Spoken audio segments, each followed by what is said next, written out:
What's good, y'all? Welcome back to my journey to creative recovery. As you guys know, and if you don't, this is me doing the Artist Way, the 12-week course where I go ahead and keep you guys updated with me as I go along. If you haven't checked out the first video, I pretty much just gave a little intro about some thoughts and what I'm trying to do with this series. Go ahead and check that out if you haven't yet to catch up. But today I'm gonna pretty much go over how I felt about week one, and I want to tell you guys a little bit about it and my mindset during the process. Week one pretty much initiated our creative recovery, and some of the topics she touches on real quick is shadow artists. And what that is maybe people who don't fully go ahead and become artists, but they work near it or behind the scenes of it because they never let themselves fully have that and fully chase that dream of being whatever artist or whatever creative they were trying to be. She gave some stories of some people who actually went through that and how doing the basic tools like I mentioned, morning pages and Artist Date, helped them recover a sense of safety, a sense of themselves. And I find that really interesting because a lot of times we put other people's opinions on ourselves and think that's who we are and that's what it is, but that might not be the case.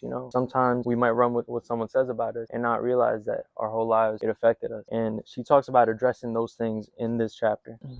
Then I just got hit in the head by a fly. Then she kind of talks about this. How do we help this? Well, we got to realize that our inner artist is a child. It's very sensitive and we got to be careful how we treat that. Creativity should be something fun. It should be playful, but learning to allow yourselves to create could be a hard process. And she refers to these things as creative blocks that hold us back from fully letting ourselves be that. It's about having self-worth, You might not give yourself that a lot of times. You might not give yourself the fact that, yeah, I could go ahead and make some art. I could go ahead and paint. I could go ahead and be an actor, an actress, all of that. You got to allow yourself to do that. And she follows that up by saying it's impossible to look good while you're trying to get better. And that really stuck with me because a lot of times we try to look perfect. We want it to look like the end result, but it's kind of like learning how to walk. You got to start taking a couple steps first and eventually you'll be running. So that's kind of how I took that. It's more about the progress. It's not really about perfection. You kind of have to allow yourself to be a beginner. You have to allow yourself to be a bad artist first in order to get better. And if you judge that process too soon, you might not even want to get started or keep on going. Now let's talk about our biggest enemy within. It's our core negative belief. The things that we might think about ourselves or believe to be true when in reality they're disguised as truth, but they're lies. It's things like everyone's gonna hate this. I don't have any good ideas. My mom or my friends won't approve of this. I'm gonna look stupid. The negativity could get that crazy. It could get to a point and it's just self-destructive. None of these things need to be true unless we hold that truth to them. Negativity is pretty much what stops us from wanting to do anything. It keeps us in a state of fear, being scared, and that's not a place that anyone wants to move from. No good ideas are really going to come out of fear. She said if being an artist seems too good to be true, you're going to think of a price tag that's unpayable, meaning and things like that will keep you blocked. They'll keep you from never wanting to fully put your all into something because you think, oh, I'm not that fly.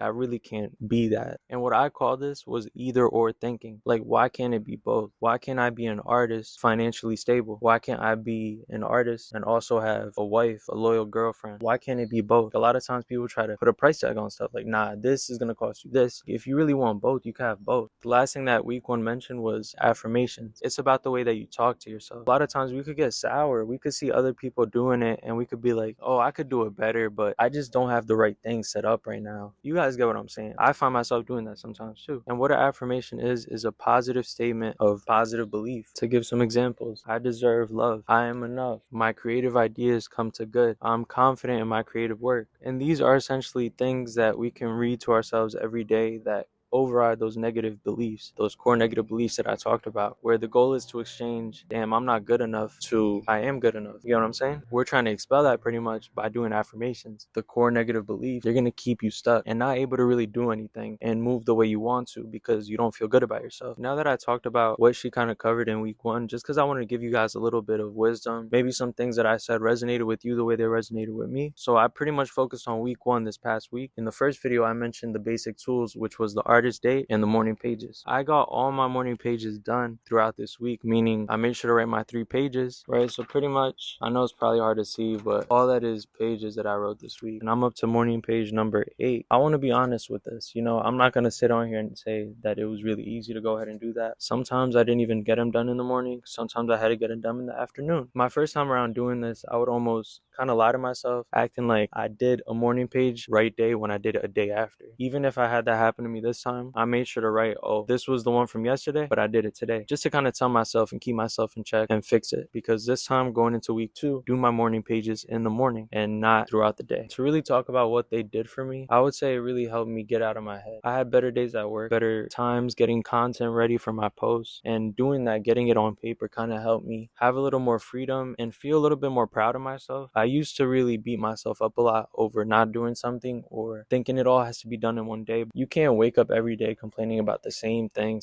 without trying to take some action to switch it. If I'm reflecting every single day, every morning in my pages, it's gonna spark some sort of action, some sort of change. So all in all, the morning pages have been great, and I definitely recommend any person to do them. I also have to do tasks and check-ins at the end of every single week. Pretty much how many times out of the week I did my morning pages, and if I did my artist day, kind of just helping you self-reflect, helping you dive deeper. It makes you reflect on people that might have said certain things to you, and it sat with you the rest of your life, and you never really addressed it. Things like that. I'm not gonna go too much into it, but I wouldn't say I was necessarily able to do. But today, I'm thinking I want to go for a drive with my girlfriend, kind of just bump some albums, listen to some music together, and I feel like that's something that we don't really do. A way to get away from the feeling of work, just have some fun and play. That's really what it's about. So I'm definitely gonna follow up on how that went and how it felt in my next week. And obviously it's not optimal, but I'm trying my best, and I make mistakes. I'm human. I'm gonna keep recognizing those mistakes and getting better. Keep you guys updated and keep it honest. Just to take a quick look into what week 2 holds, I'm gonna read the chapter title right now: Recovering a Sense of Identity. So on the side it says, this week addresses self-definition as a major component of creative recovery. You may find yourself drawing new boundaries and staking out new territories as your personal needs, desires, and interests announce themselves. The essays and tools are aimed at you moving into your personal identity, a self-defined you. Okay, so I could see how maybe going into week 2, I might learn a couple things about myself, really start to feel more confident with what I'm trying to do. The fact that I am a music artist, that's my identity. I don't want to identify as, oh, I work a job, but I do music on the side, if you guys get what I'm saying. I want to wear that. This is what I'm doing. So I'm definitely excited for week 2 and the topics it's going to touch on. This is a form of accountability for me where it's so easy to not do something. It's harder to do something than it is to not do it. Make sure to check out my first video if you haven't yet. I appreciate everyone that sticked around to the end of this one. If you haven't checked out my music yet, I definitely appreciate if you guys went ahead and checked it out. I'm everywhere. You could look me up, Chez, on all platforms. And if you want to stay up to date, make sure to hit the notification bell. Stay in tune when the next video drops. I appreciate any feedback, of course, as always. Make sure to like, comment, subscribe, of course. I know I've said it before, but this is really the start of something huge. And my goal is to be a completely different person, a better person by the end of this whole thing. And also to continue to apply these things I learned into my daily life and just help me get better as an artist, as a creative, and just keep leveling up, inspiring others to do the same. So yeah,